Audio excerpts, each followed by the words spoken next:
At the edge of a dusty livestock auction, long after the prize breeds had been claimed and the noise had died down, there remained one pen no one lingered near.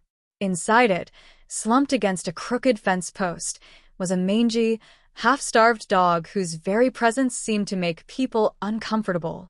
His fur was mottled with scars, his right ear torn, and one eye milky from an old wound. Children were pulled away by cautious parents. Farmers glanced once, then moved on without a word.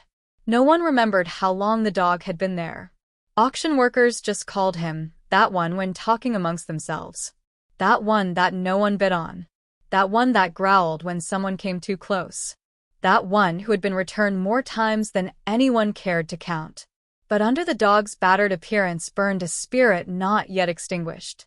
In silence, he watched every person who passed by, not in hope, not anymore, but in judgment. In defiance. As if daring someone to look beyond the surface. And one day someone did. The boy who walked past the pedigree pens with mud on his boots and a quiet kind of sadness in his eyes didn't flinch. He didn't look away. He stopped. And when his eyes met the dog's, something passed between them. Not pity, but recognition. Two souls no one believed in. Until they found each other. The autumn wind swept through the countryside like a whispered warning. Dry leaves skittered across the dirt road that led to a small, overlooked corner of the world, an aging farm on the edge of the Pine Hollow Valley. The fields had already given up their last harvest, and the trees stood tall and skeletal, like guardians preparing for a long, cold slumber. At the edge of the auction lot just beyond town, a battered dog crouched in the shadows of a wooden pen. His coat was a patchy mess of black, gray, and dust. His eyes, one a striking amber, the other clouded by an old wound, watched the world with quiet wariness. Some called him Scrap, some Mutt, but he had no real name, only a past filled with rejection and silence. People passed by his pen with wrinkled noses and murmurs of "not that one," or "too wild-looking." No one wanted a dog like him. Until that day. The auction was winding down when a boy, barely a man, stepped into the lot with worn boots and dirt under his fingernails. Eli Monroe, just 18, had driven 2 hours from his family's broken-down farmhouse. He wasn't looking for a purebred or a show dog. He needed a farmhand, a companion, a soul who, like him, knew what it felt like to be discarded. As he walked past the cleaner, shinier dogs, Eli's eyes settled on the corner pen. The scarred dog stared back, not with desperation, but with quiet endurance, like he was daring someone to see past the surface. Eli knelt by the bars. "You don't look like you belong here either," he murmured. "They passed you over, huh?" The dog didn't wag his tail. He didn't bark. He simply held Eli's gaze. It was enough. "Hey," Eli called to the auctioneer. "How much for that one, the one in the back?" The man chuckled. "That old stray? Tell you what, kid. He's been through 4 auctions, no takers. He bites, he growls, and he don't follow no commands. But if you want him, take him. Free." Eli nodded without hesitation. He opened the gate slowly, crouched down, and held out his hand. The dog didn't move at first. Then, as if testing the weight of trust, he stepped forward, just once, and touched Eli's fingers with his nose. "I'll call you Bear," Eli said softly. "Not because you're mean, but because you're strong." That night, Eli and Bear drove back to the Monroe farm under a sky powdered with stars. The house was quiet, too quiet. Since Eli's father passed the year before, it had been just him and his younger sister, June. Their mother was long gone. Most nights, the silence felt like a third person at the table. But tonight, the presence of Bear curled in the back seat brought something different. A flicker of warmth.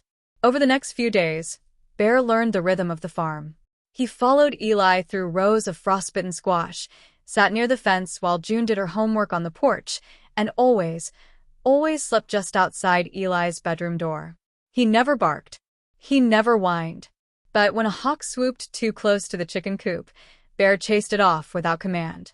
When a stranger came down the road asking questions about land sales, Bear stood between the man and the porch with hackles raised and teeth bared.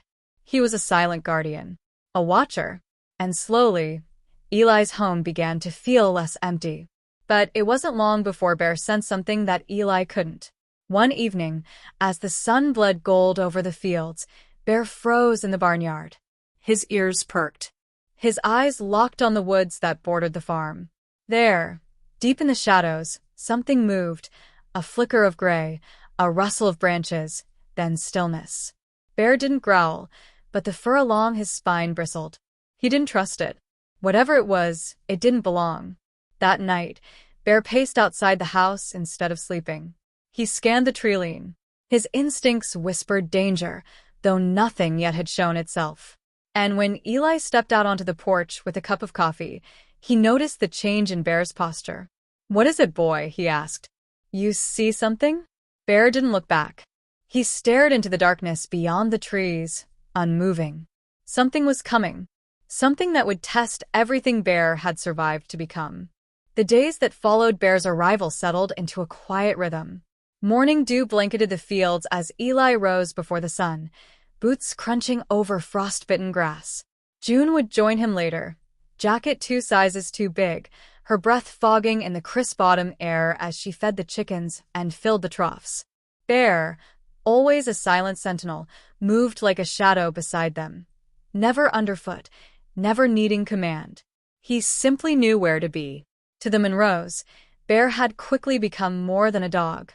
He was the extra pair of eyes Eli needed when fencing the north pasture. He was the comforting weight at June's feet while she read on the porch swing. He was the protector neither of them realized they'd been missing. But Bear's instincts remained on edge.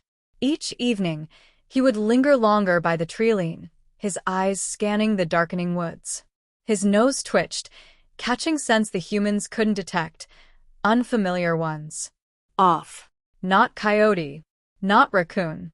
Something else. Then, one night, it happened. It was nearly midnight when Bear jolted awake from his post by Eli's bedroom door.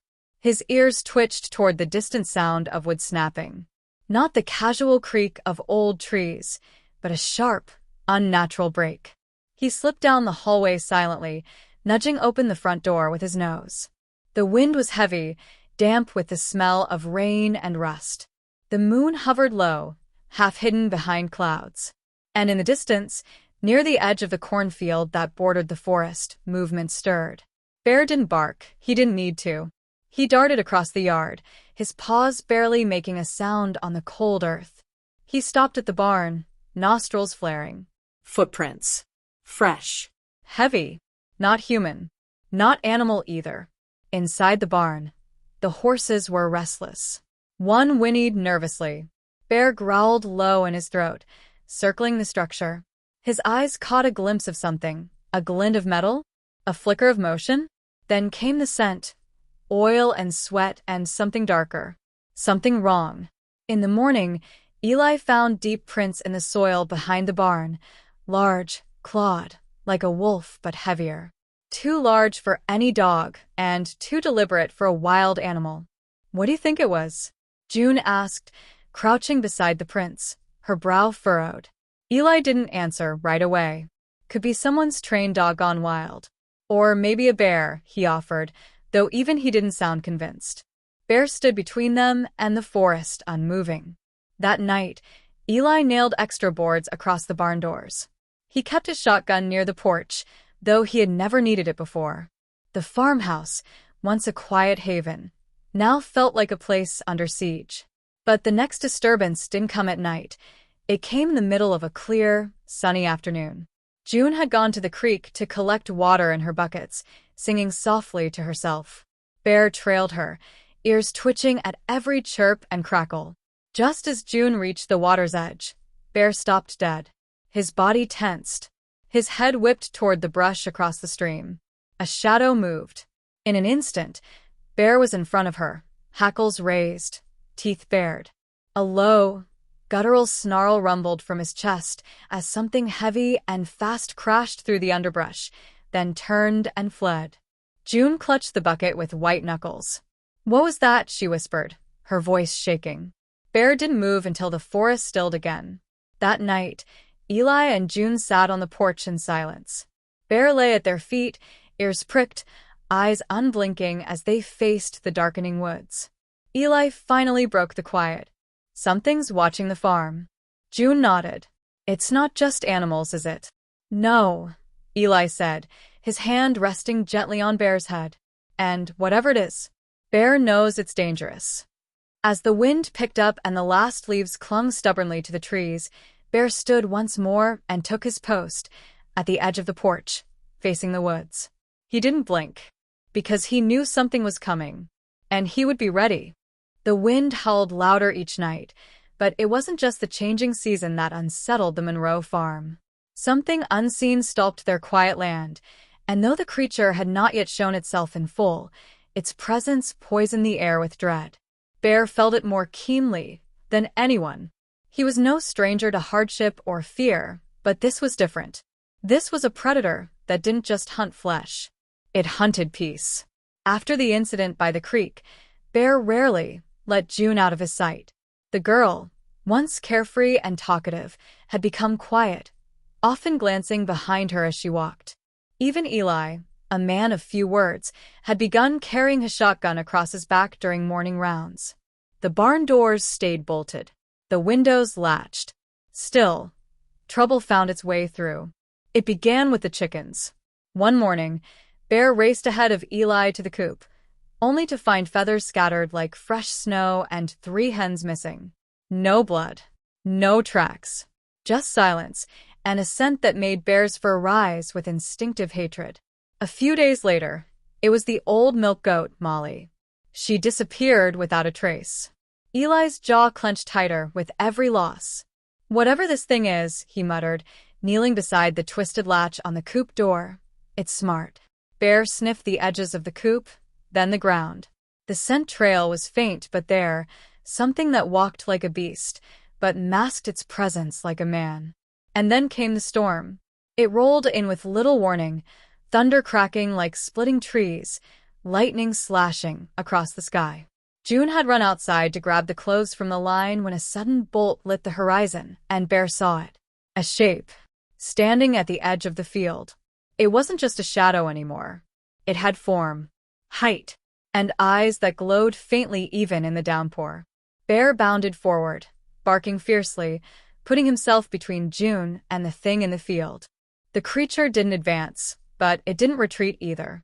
It watched, studied, and then, as if satisfied, it melted back into the trees. June clung to Bear as Eli came running. "There was something there," she gasped. "It was watching me." Eli didn't question it. Not anymore. That night, the family took shelter in the storm cellar. They brought blankets, candles, and Eli's rifle. But Bear refused to settle. He paced near the cellar doors, ears twitching at every sound above. Suddenly a thud. Then another. Something heavy had landed above them. Eli raised the rifle. Bear growled low, scraping. A long, deliberate drag of claws across the hatch. Then silence. Eli reached for the latch, but Bear lunged in front of him, barking furiously. The message was clear. Don't open it. And Eli listened. They waited until dawn. When they emerged, they found claw marks across the cellar doors, deep, deliberate, and unmistakably unnatural. Eli stood beside Bear in the early morning light, his hand resting on the dog's head.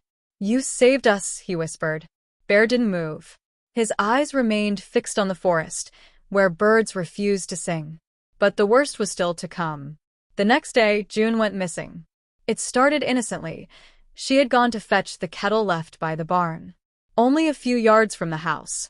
But when Eli called for her 5 minutes later, there was no answer.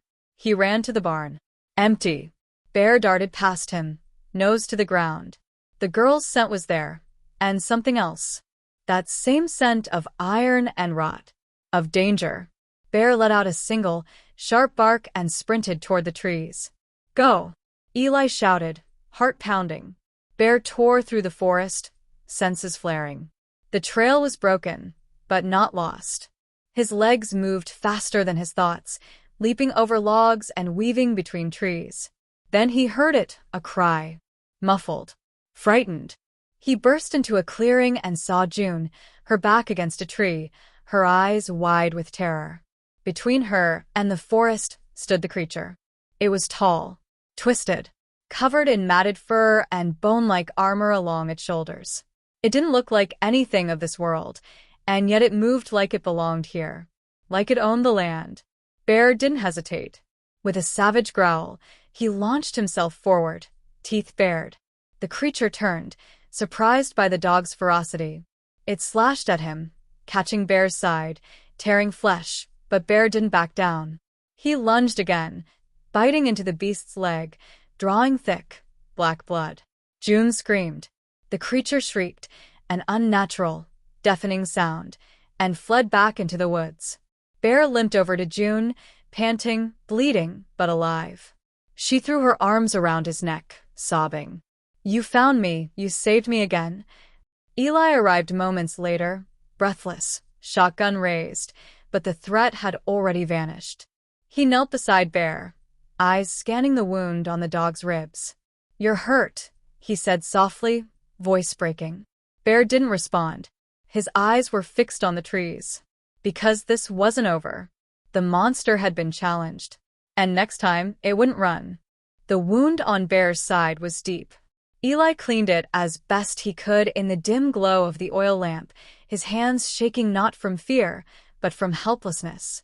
Bear didn't whimper once. He sat quietly as June pressed a damp cloth to his fur, whispering gentle words that only they understood. "You shouldn't have gone after it alone," Eli muttered, wrapping the torn skin with strips from his own shirt. "But I reckon you'd do it again in a heartbeat, wouldn't you?" Bear looked up at him, his golden eyes calm. "Yes." Without question. For the next 2 days, Bear stayed close to the house. His limp slowed him, but it didn't stop him. Every creak of a floorboard, every gust of wind rattling the windows, he was there, alert, listening. He refused to sleep unless June was in sight. He ate only when coaxed. The pain in his ribs was nothing compared to the fear he held for the girl he had sworn to protect. June had changed too. She no longer laughed when the chickens chased each other or sang to the goats as she fed them. She was quieter, older somehow. The world had taken a piece of her innocence and left something colder in its place. But she wasn't afraid of Bear's scar. When she ran her small fingers gently over the stitched-up wound, she whispered, "You're my knight now. Not a dog, a knight." And Bear, tired and sore, placed his head in her lap and sighed. That evening, Eli sat at the kitchen table, polishing his old hunting knife. "We can't stay here," he finally said. "It's not just a wild animal. It's something else. Something evil. I don't know why it's here, or why it wants her, but I know we won't survive if we wait for it to strike again." June looked up. "Where will we go?" "There's an old ranger station about 10 miles into the mountains. Has a radio. Fenced in. Maybe someone can help us." The plan was simple: leave at first light, take only what they could carry, and move fast. But nothing about the journey would be simple. The next morning, wrapped in thick coats and carrying only essentials, the trio set off. June rode in the cart, bundled in wool. Eli pulled, rifle slung across a shoulder. Bear limped beside them, wounded but unwavering. The forest, once familiar, now felt hostile. Trees that once whispered peace now leaned in like eavesdroppers. Paths that Bear knew like the back of his paw had changed, overgrown, twisted, confusing. It was as if the forest itself wanted to trap them. Midway through the second mile, they reached the frozen river. The bridge that once crossed it had collapsed, its wood rotted, its supports snapped like twigs. The only way across now was over the ice. Eli tested the edge. It held. One by one, they moved. First Eli, pulling the cart slowly, then June tiptoeing after, Bear behind her. The ice groaned beneath their weight. Halfway across, Bear froze. He heard it again. That shrill, low growl. It wasn't close, but it was moving. Fast. Behind them, Bear turned, scanning the trees. Nothing moved, but the growl grew louder. Closer. Eli hissed, "Run." They made it across just as the ice behind them cracked wide open, the sound echoing like thunder. A massive shadow lunged from the trees, just a glimpse, a blur of black fur and glowing eyes. Bear stood at the edge of the river, growling back, daring it to come across. But the creature stopped. It stared, and then it smiled. Then it disappeared into the trees again. They pressed on. Hours passed. Snow began to fall, gently at first, then faster. The trail disappeared under a white blanket. Eli's pace slowed. June's lips turned blue. Bear, even in pain, moved ahead, sniffing out the path, guiding them through hidden trails he remembered from long ago. His own breath came in heavy bursts now. The cold clawed at his wound. But his ears never stopped listening. His eyes never stopped watching. By nightfall, they reached the ranger station. It was smaller than Eli remembered, tucked against a jagged ridge. But it was shelter. It was safety, at least for now. They locked the door behind them. Eli lit the old stove, warming the cabin slowly. June curled up beside Bear, her tiny hands gripping his fur. She didn't let go for hours. Eli searched for the radio. It crackled, sputtered, then died. The wires were chewed through. Deliberately. Whatever haunted them had been here first. That night, as the snow thickened and the wind howled, Bear stood watch by the door, his injured legs shaking but his eyes sharp. He had come this far. He would not fail them now. Because Bear understood something few others could. This wasn't just a journey across land. It was a battle for hearts, for hope. And he would face any shadow, any monster, any storm to keep the light inside June alive. Snowstorm or not, Bear didn't sleep that night. The ranger station groaned under the weight of the storm, but it wasn't just the weather that kept Bear on his feet. It was instinct. A primal warning hummed through his bones, the same one that had kept him alive on the streets before Eli found him. Something was coming, and it wasn't the cold. At dawn, a red haze bloomed behind the trees. Not sunlight. Fire. Eli burst into motion. It set the forest on fire, he said, eyes wide with disbelief. That thing set the forest on fire. June looked through the frostbitten window. It's driving us out. Bear was already at the door, pacing and growling. He knew what the creature wanted. It was flushing them from shelter. Isolate. Corner. Finish what it started. They had to move again, but where? Eli opened the old ranger station map, his fingers trembling. There's a cave up the ridge. Natural stone shelter.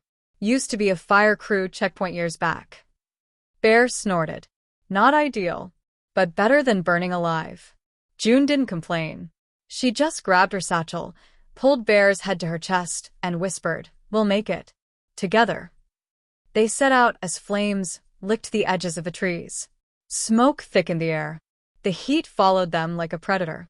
Bear's side throbbed, the cold doing little to numb the pain now. But he pushed through snowdrifts and pulled June uphill when her legs faltered.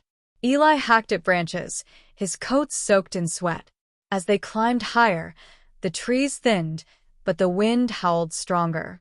Ash rained down like black snow. Then, just as they crested the ridge, it came. The beast. Out of the trees, fast as lightning. A blur of black fur, red eyes, teeth like blades. It didn't lunge at Eli. It went straight for June. Bear saw red. He launched. The two collided midair. Snow exploded. Blood sprayed. The beast was larger, stronger, but Bear had something it didn't. Purpose. They rolled down the slope, snarling and snapping. Bear clamped his jaw on the beast's neck, but it twisted free, slashing at his wounded side. Pain blinded him, but he didn't back down. June screamed. Eli raised his rifle, but couldn't get a clean shot. Bear wrestled the beast onto a patch of frozen ground. It bit down on his shoulder. Bones cracked. Still, Bear didn't let go. He had lived a life of rejection, kicked, starved, beaten. But it was this moment, this fight, that defined him. Not as a stray. Not as a broken thing. As a protector. With a final roar, Bear surged forward and drove the beast off the ledge. Both vanished from sight. Silence. Bear. June's voice broke. Eli ran to the edge. Below, Jagged rocks and broken branches littered the ravine. The beast's body was crumpled. Still. And beside it, motionless, Bear. "No," Eli whispered. But June was already scrambling down the slope. She reached him, bruised, bloodied, breathing shallow. His eyes fluttered open when he felt her small arms wrap around his neck. "You came back," she cried. "You always come back." Bear couldn't move. Every part of him hurt. But his tail gave the slightest thump. Just once. Eli joined them. He knelt, Stunned. "You saved her. You really saved her." Bear tried to lift his head, failed. But the message was clear. Protect. Always protect. They carried him back to the cave. There was no firewood, no heat. But they had blankets. And each other. Bear lay between them, June's hand never leaving his fur. And through the pain, he finally rested. Not in fear, not in failure, but in triumph. He had done what no one expected. He had chosen love over pain, loyalty over instinct. And in that choice, he became more than a dog. He became a legend. Morning came quietly. The fire was gone, reduced to blackened stumps in the valley below. Smoke no longer rose. The beast lay lifeless where it had fallen, and the forest, though wounded, was still. Snowflakes drifted through the ash-stained sky, silent witnesses to the battle that had ended in the dark. Inside the cave, time seemed to pause. Bear lay curled near the wall, his fur matted with dried blood. His breaths were faint, uneven. Each rise of his chest was a battle won. His body bore the proof of his loyalty, deep gashes, bruises, and a crushed shoulder, but his spirit remained unbroken. June hadn't left his side. She had barely spoken since they carried him into the cave. She simply sat beside him, her hand resting gently on his paw. Sometimes she whispered words only Bear could hear. Sometimes she just cried. Eli kept watch at the cave entrance, rifle by his side. His face was drawn, jaw tight. But every few minutes he glanced back, just to make sure Bear was still breathing. "We're safe now," Eli finally said, breaking the silence. "Because of him." June nodded, wiping her cheeks. "He's not just a dog. He's family." Bear's ears twitched faintly at the sound of her voice. Though his eyes remained closed, his tail brushed against the ground, the movement slow but certain. Later that day, Eli radioed for help. A ranger patrol had spotted the smoke from miles away. "They'll be here in 2 days," he told June. "We just have to keep him warm, keep him alive." They took turns through the night, gathering sticks for a small fire, melting snow for water, using spare clothes as makeshift bedding. Every time Bear stirred, June was there, whispering, "You're okay. We're right here. You did it." That night, Eli sat beside Bear while June slept, curled up against his back. He stared into the small fire, the orange glow dancing across Bear's battered frame. "I was wrong about you," he said softly. "Thought you were just a beat-up stray. Figured you'd run when things got hard. But you ran toward danger. To protect her." Eli reached out, laying a hand gently on Bear's side. "You're braver than any man I've known." The next morning, the snow had stopped. A pale sun broke through the clouds, casting a soft light on the forest. Bear stirred and slowly opened one eye. June, who had dozed off, immediately perked up. "Bear," she whispered, sitting up. His gaze found her, and a soft whine escaped his throat. She laughed, quietly but full of joy. "He's waking up," she called. Eli knelt beside them. "Easy, big guy. You've earned your rest." Bear struggled to lift his head, then gave up and let it fall against June's lap. She hugged him close, tears falling again. But this time, they were happy tears. "You saved me," she whispered. "You saved us all." The weight of the fight, the pain, the fire, the fear, it was still there. But so was something stronger. Love. In the cave, far from the town that had once rejected him, Bear had found everything he'd ever longed for. Belonging. Purpose. A home. And as the sound of approaching snowmobiles echoed faintly through the trees, Bear closed his eyes again, not from exhaustion, but peace. He knew now that he wasn't alone. he never would be again. The rescue team arrived 2 days later, as promised. The sound of snowmobiles crunched through the heavy silence of the snowy wilderness, breaking the stillness Bear had grown so accustomed to. Eli, June, and Bear, exhausted but alive, had finally found their moment of peace. And now, the rest of the world was coming to claim them back. June, her face still streaked with the remnants of dried tears, smiled weakly when she saw the team. They had brought warmth, supplies, and most importantly, hope. But as the rescuers checked their gear and made preparations to leave, June's attention was entirely focused on Bear. The dog, now able to lift his head a bit more easily, lay by the fire. His tail flicked lazily in the soft heat, but his eyes never left her. "Look at you, Bear," June murmured, brushing his fur back from his face. "You're going to be okay. We're going home." But that wasn't exactly true. Home was no longer just the cabin or the shelter they'd fought to survive in. Home was wherever Bear was, wherever Eli was, wherever the bond they shared would lead them next. As the rescuers helped them prepare to leave, Eli approached June, glancing at Bear one last time. "I don't think you'll need to go back to the town now. You've got everything you need right here." His voice was tight, but full of sincerity. June nodded. "I know." She looked down at Bear, who nuzzled her hand gently. "We're not just surviving anymore, Eli. We're living. Together." The dog, although still weak, sat up with a soft growl as the strangers neared. His protective instincts hadn't faded. The moment they reached out to help, Bear's stance was firm, watchful. But Eli was quick to step in, patting his side. "They're with us, boy. You can relax." And Bear, sensing the shift in energy, relaxed his posture, but didn't stop watching. He didn't need to.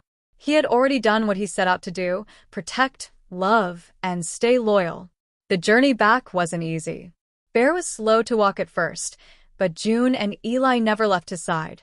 By the time they reached the town's borders, the exhaustion had caught up to all of them. The small cabin, nestled at the edge of the woods, was still there, waiting. But it wasn't just a place. It was their place, their refuge. Later that evening, when they finally settled in front of the hearth, Bear lay between June and Eli, their hands resting on his back. The fire crackled gently, casting a warm glow on their tired faces. "I can't believe you did it," Eli said quietly, his eyes fixed on Bear, then glancing at June. "You're both stronger than I thought." June's eyes were soft, her gaze fixed on Bear's face. "We're all stronger than we thought. Together." Bear's tail thumped softly against the floor, as if agreeing. The weight of the past weeks, the danger, the battle, the unknown, seemed to slip away in the warmth of the room. For the first time in a long time, they were truly home. The next day, Eli began to rebuild the cabin's damaged roof. June helped where she could, but it was Bear who stayed closest, watching over both of them as if nothing had ever changed. But everything had changed. They no longer feared the wilderness because they knew they weren't alone. They didn't need to rely on anyone else to feel safe. They had each other, and that, Bear knew, was all they needed. As time passed, the scars of the past faded. The memories of the fire and the battle against the beast slowly slipped into the distant corners of their minds, replaced by the warmth of shared moments, laughter, play, and the simple comfort of being together. The world had given them a second chance, and in that chance, Bear had found his true calling. Not as a stray or a forgotten soul, but as a protector, a friend, and a companion who had proven, beyond a doubt, that loyalty was more than just a word. It was a bond that could not be broken. And as the seasons changed, as they all grew stronger, it was clear that the story of Bear, the dog who had fought to protect his family, was far from over. It was just the beginning.